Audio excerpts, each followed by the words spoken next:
know a lot about golf. Well, we're waiting.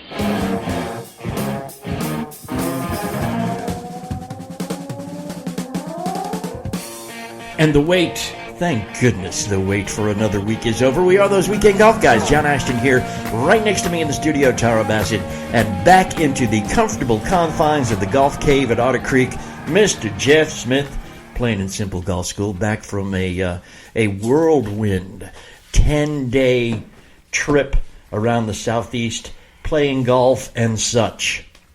How you doing, Jeff? Yes, I'm great now. Man, I tell you what, I'm sore. My left hand is sore. I hit a lot of golf balls this past week. My back's a little sore, thus proving that it does. I do need a little bit more Advil than what I thought. And honestly, my feet hurt for all the walking that we did. If you're not some high-powered PGA professional like Mr. Jeff Smith, how difficult is it for average person to get on some of those places you played? Well, I'll tell you, there was only probably 2 courses that the average person would struggle to actually gain access.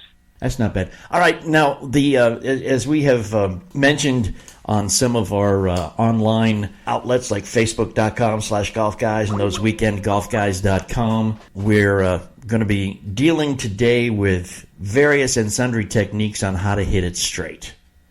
Because I think that you will find that coming out of the fairway for your second shot makes this a whole different game. So we're going to try to do that. Okay. Give you a few ideas, a few tips, not only from Jeff, but a few pieces of equipment that might help along those lines. Do we have room to swing in here? Just far away from me. Okay, please. I'll try. And we will address hitting it straight in various and sundry ways that we can make sure you do that when those weekend golf guys come right back.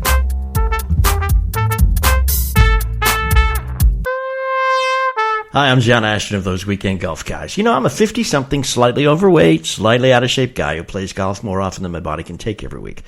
The walk back to the car after a round is usually a little slow because of some nagging aches and pains. Now, if you're saying to yourself right now, oh, yeah, tell me about it, John, I want to recommend something I've been using that works wonders. It's called the Stick.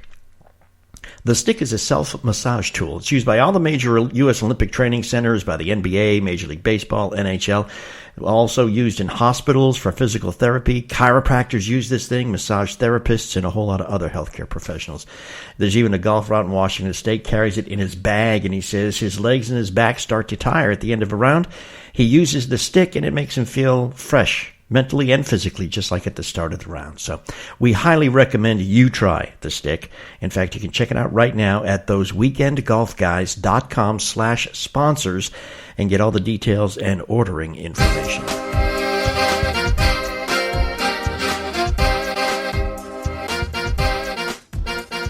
Hey, welcome back. We are those Weekend Golf Guys. John Ashton here in studio. It's Tara Bassett right next to us here. And we are going to go to Montreal, Quebec. Did I pronounce that correctly? That was didn't very I, George? nice. That was very nice. Yes. I say bonjour, and this is the total. We have now reached the limit of all the French I know. But George Spiros is with us. George, hi there, and welcome into those Weekend Golf Guys. How you doing, man? Thank you very much, sir. How are you? Oh, we can't complain, man. I know some French. Okay. Voulez-vous coucher? No, okay. No. We don't need to be getting into any of that stuff. Oh, boy, I tried. We told you that the basic idea of this show this week was going to be how to hit the ball straight. And there are many various and sundry ways you can do that, he said confidently. However, one of the things we want to talk about is what George is into here. And what it is a nifty little, actually it's a very attractive little gadget called the Trust Tee. Trust Tee. Trust Tee. Now, I'm going to, because you're the guy who understands physics, George, and whatever else, just give us chapter and verse on why the Trust Tee can actually keep your ball in the fairway for you. The purpose or the idea behind this is that the golf ball sits in an offset manner on the golf tee. And if you look at the golf tee, there's a lower end and a higher end of the ball, and depending if you hook or slice. But when a driver hits the ball, the tee decreases the side spin of the golf ball. And when you're hooking or slicing, there is a substantial spin on a golf ball, but it just diminishes that side spin. And it encourages straighter drives. So, John, you're going to be in the fairway more often. Than what? Than you? Yes. Yeah, well, that ain't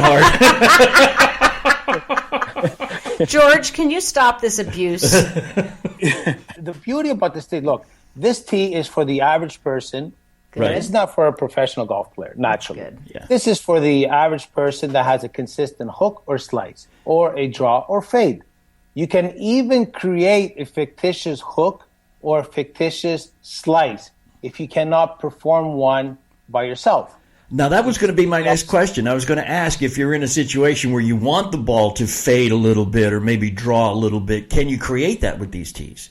Yes, you just do the opposite of if you are if you want to create a hook, you place a fictitious hook. You have to place the tee on the opposite side. It's very simple. If you look on the website, it's a little diagram. It's just positioning the tee, the high side towards you or the high side against you. So if you want to reduce your slice, you place the high side to the back. Or to the Away right? from you, in front of you. That's Right. correct. Yeah. And the opposite to reduce your hook. Yes, and it's not a big size. People, unless they see the website or they look at the product, it's not a very large tee. It's a 3-inch high tee. It's a little wide, but it has a very good mass. It's very strong. I don't think one could break it less than 125 drives per tee. They come in 4 different beautiful fluorescent colors. Yeah, there's orange and pink and green and yellow. Yeah, they're beautiful, and for for corporate affairs or fundraising, also the print is very beautiful. Yeah, I was going to say there's a large area if anybody wanted to imprint their name or logo or anything like that. It would look good with a Golf Guys logo on the green one. And there's a lot of products that are on the market now trying to make life easier for the golf industry and for the amateur golf player.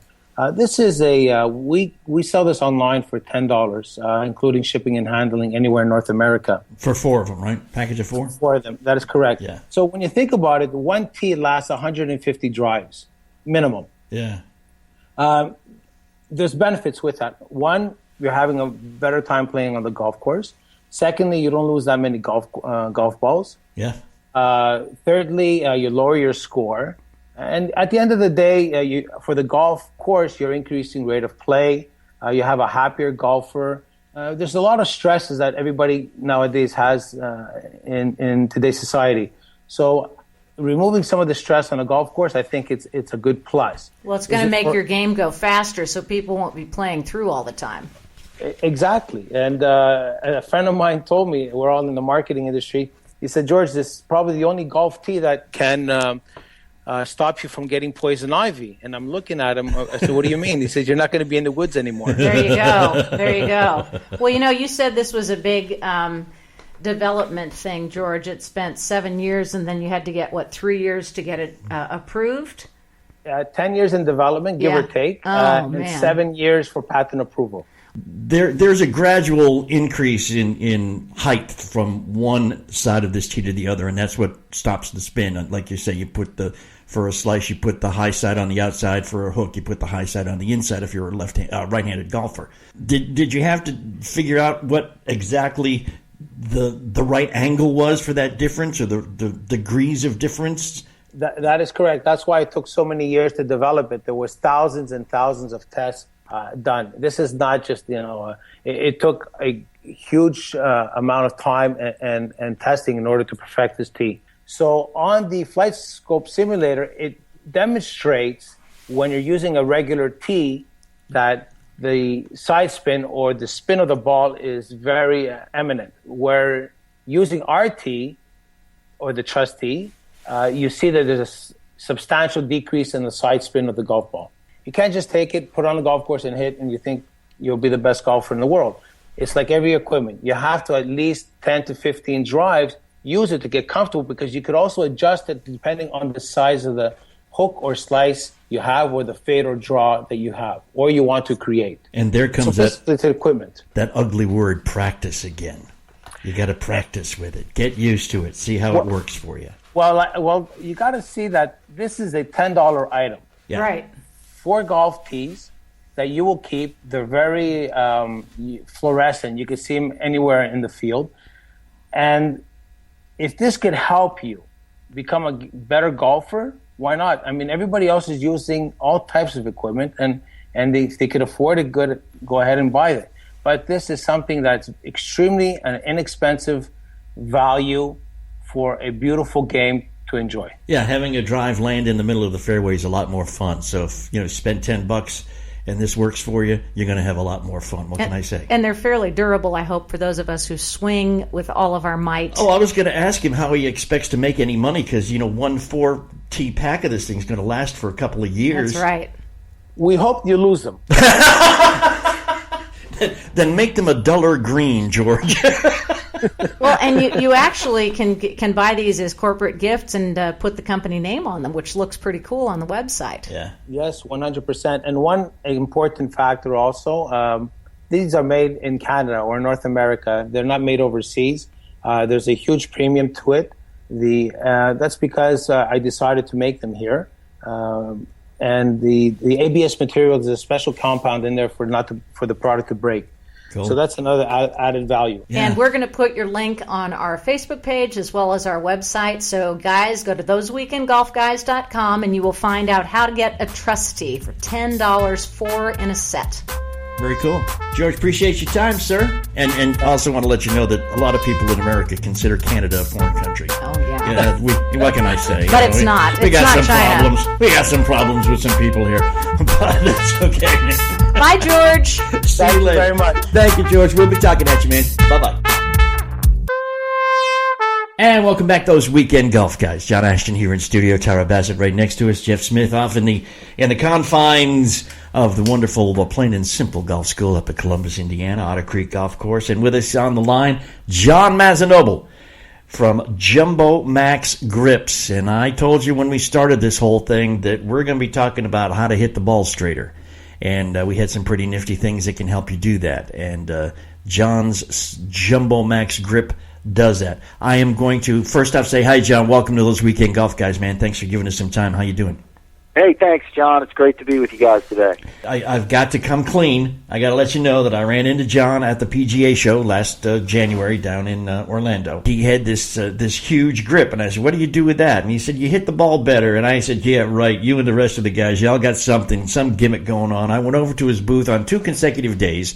And he had actually the same driver I use, and I hit it with a normal grip and then hit it with the Jumbo Max grip, and it went straighter and farther. Big difference. Big difference. At which point I said, "Oh, I'm going to have to get that." And John, in his inestimable generosity, said, "Here, take this one." Are you going to give it to me? No, I've already put it on my driver. You're on your own.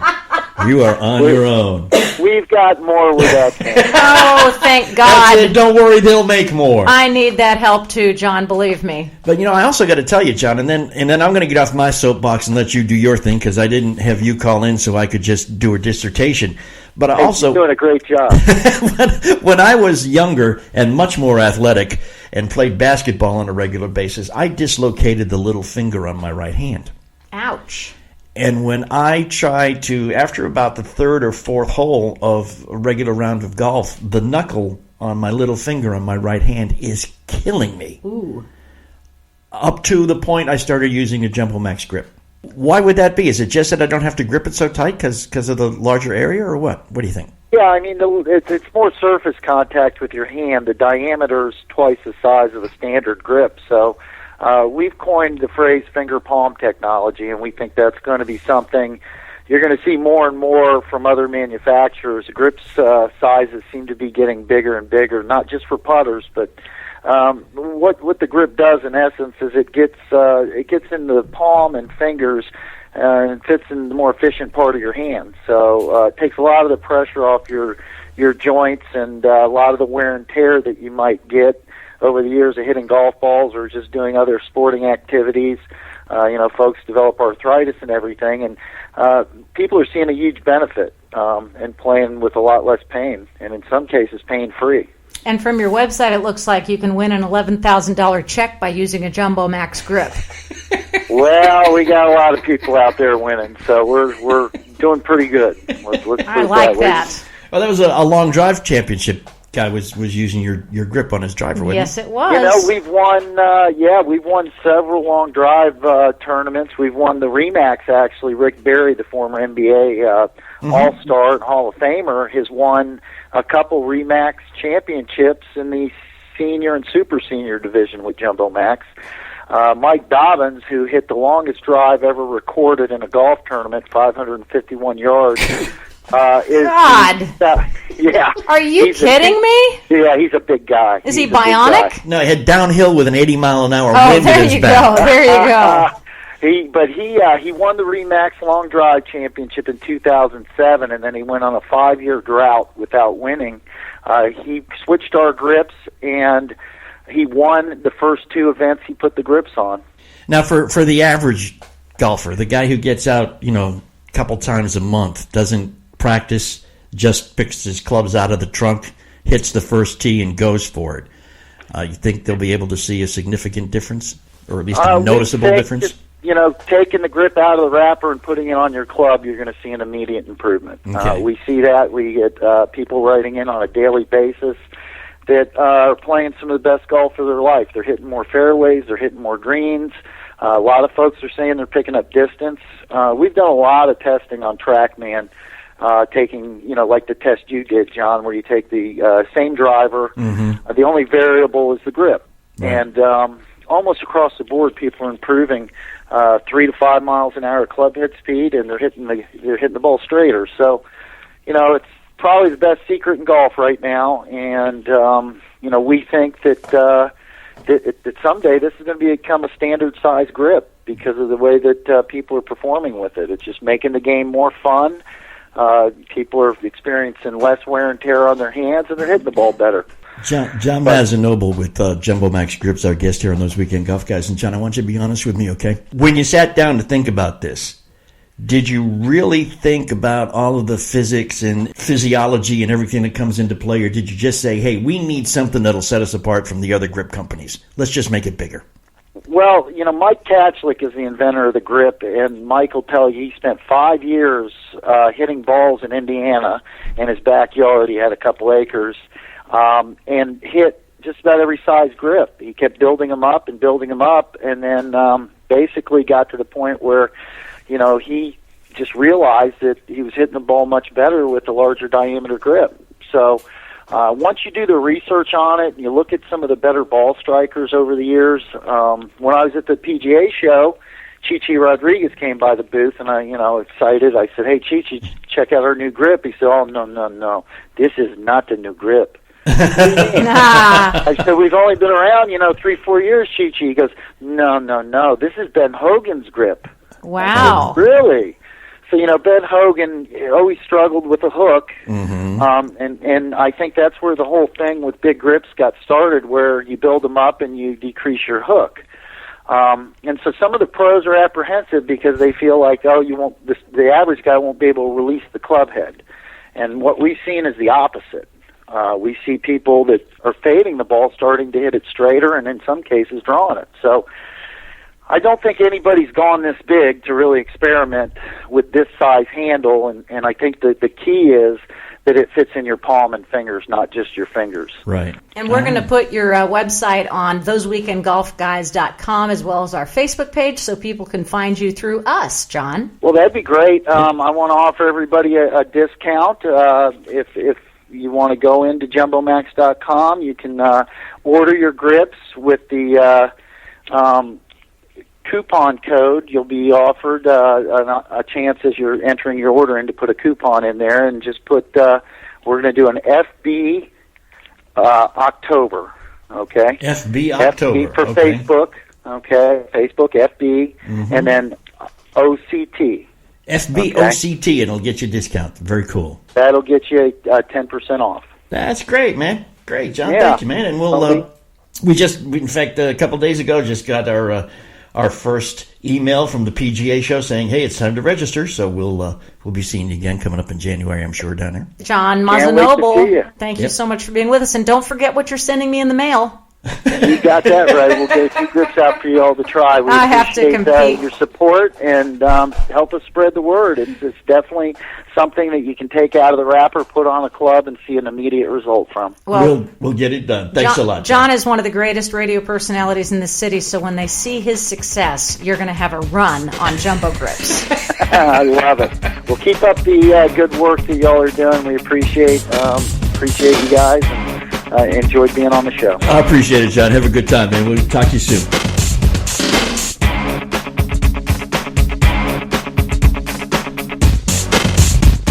All right, we are those weekend golf guys. Welcome back, John Ashton in studio. Tara, don't call me Tara Bassett, is sitting next to us here, and Jeff Smith from the confines of the Golf Cave at the Plain and Simple Golf School at Otter Creek up in Columbus, Indiana. When you were listening, man, I expected you to jump up all excited about the jumbo grip guys, man. They're being built in your former hometown. I like the jumbo grips. I've got one on one practice club that I have because they fill up the palms of your hand and don't allow squeezing. Yeah. Yep. And for those people who are arthritic or small-fingered or even like the big, long, skinny hands that you feel, they just fit beautifully. Yeah, they do. There's an awful lot of positive to that. It takes away an awful lot of the squeezing that I see people do. So, I'm not a fan of them for everybody, but boy, I like them. And thank you for not jumping in and laughing uproariously at the Trust Tee. I mean, admittedly, it's for somebody who either refuses to learn how to do it correctly or has failed at learning how to do it correctly and just cannot get rid of a hook or a slice. And there are those that exist, even though there are plenty of guys like you who tell them what to do right, just can't do it. Yep, that's true. Let's get down to brass tacks, man, and talk about how to hit it farther and straighter by just doing it correctly. Take a lesson from Jeff. That's it. There's a couple things that people need to understand. Everybody seeks distance, and everybody wants them all to go in the fairway. Right. And you can have both, but everybody has their own limits. For example, John, you're only able to, you and everybody else, me included, you're only able to move the club so fast. Right. If you took a look at your club and everybody who's listening to us took a look at their face of their clubs, they would see marks pretty much all over the face. And the ones that are actually in the center, if there are a handful of those, John, I know you have some of those. I've seen your club. And it wasn't just right after I hit it. Yeah. But there's a time when if you look at the balls that are struck in the center of the face, right, those are the ones that will always deliver more of that club head speed and transfer that energy into the golf ball, much more than those ones that are on the heel and on the bottom and on the toe and on the top. It's the center of the face contact. So for all the people who are just dying for more distance, you have to look at what part of the face is striking the club, and you have to learn to get it there. And the simplest way to get it there for each and every person is to just put some sort of small visual guide or barrier out there on each side of your golf ball as you practice. Meaning, take a few tees that are out of your bag and create a little channel where the ball sits dead in the middle of this channel that your club head will swing through. And when the ball's dead center of that channel, and you swing through that channel that's not a whole lot wider than your club head is, and you swing it through there, you're going to get center face contact. So the big deal here is trying to get it not just by maximizing your club head speed. You're only able to do so much of that on your own based on who you are and how tall you are and how fast you can move your hands and move the club through there. We all have our limits. Right. But even those of us who are at our club head speed limit still can maximize our ball flight and distance and direction by hitting the center of the face. And just making sure that that's the thing that you can do. Even if you're not maximizing your club head speed, you can certainly maximize your ball speed in being efficient and hitting it in the center of the face and not wasting any of the energy that you create. And you can Mark always... does that very well. Mark is dead center down the middle of the fairway, and I guarantee he could probably hit one of those old persimmon wood clubs that are such a small head on them, because he hits it dead center in the middle of the face all the time. Yeah. And well, that's why this guy's time. Mark. You're making his head swell. Not yeah, all the time. I was just going to say, man. don't give him too many compliments, please.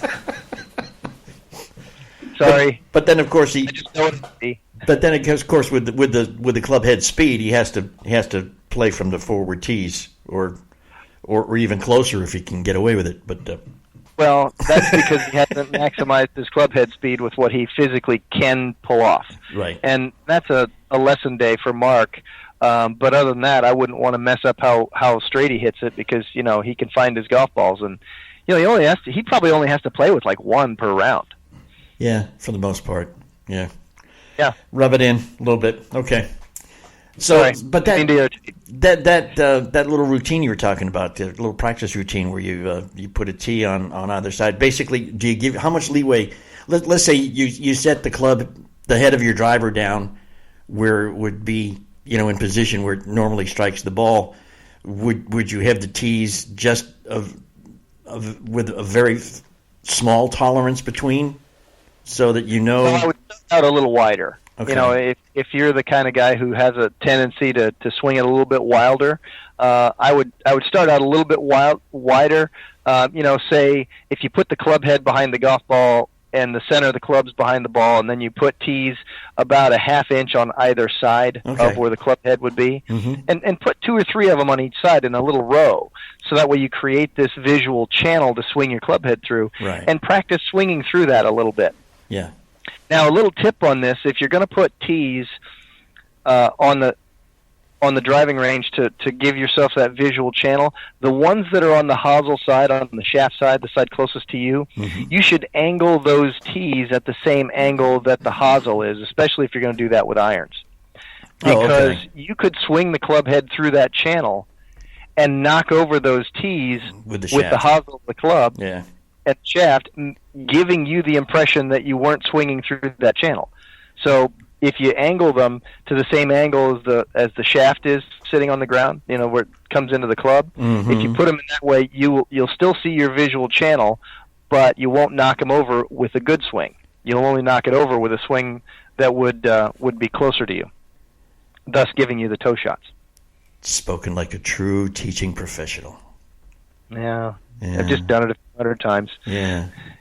Now, do you still have to do any practice routines like that, or do you just have it down now?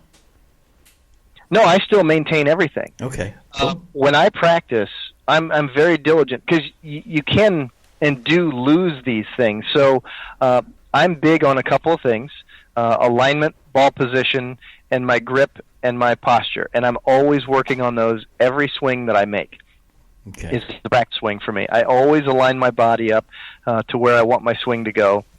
I always get my ball position in relationship to the bottom of my swing arc. I always have very specific places to put it, and I'm always very specific about my grip.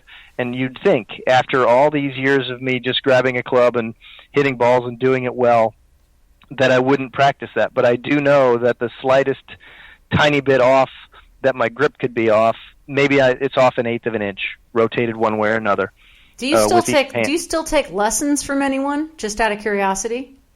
No, it's been a long time, Tara. It's been probably over a decade since I've taken one from another professional. But when I do, it's the same person, and they know my golf swing very well, and they've taught the game for an awful long time. He's a master professional. He is at Duke University in Durham, North Carolina. He's a PGA master professional. His name is Ed Ibargoen, and I would go back to him if I needed anything that I couldn't do myself. But the truth is, since I know an awful lot about what makes a ball go somewhere, if I get a little bit off, I use the same tools on me that I would use on any of my students. I would put my K-vest on, I would get my launch monitor out, I'd put my cameras on me, and I would look at it like I wasn't me. That's a really good idea. So their practice makes perfect even for those who practice perfection to begin with. That's exactly right. Fantastic. Jeff, appreciate it, man. Hey, that's going to wrap it up. We got to go home. Or actually, the rain has finally stopped, so we're going to go play some golf. I like that. And join us again tomorrow for those Weekend Golf Guys, Sundays at noon. Look at our show schedule, and you can hear the show live on thoseweekendgolfguys.com. Or facebook.com/golfguys. Or you can also check us out anytime you get the urge on Spreaker.com. And I did not mispronounce that. Spreaker. It is Spreaker. Speaker with an R in there. All right. So tomorrow we'll be back.